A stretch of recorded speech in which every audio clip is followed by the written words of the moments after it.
back to Sunny Live Chain. Thank you so much for tuning in. I'm here to update you of what's going to happen on Inimba from the 26th to the 30th of May 2025 on Monday.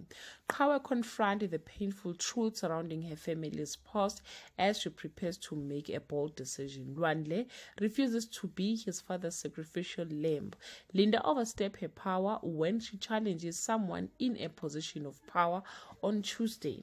Zoleka plead with Hlate to help get through to Kawe while things falls apart in the Mabandla home, and Sydney finally finds what he believes can help him neutralize Zoleka on Wednesday. Mawetu makes a fatal decision about his future with Kawe.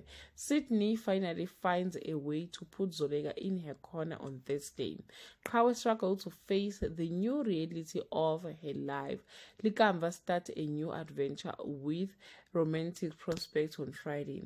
Out of option of where to go, Kawe finds her way back to the one place that still holds so much pain for her.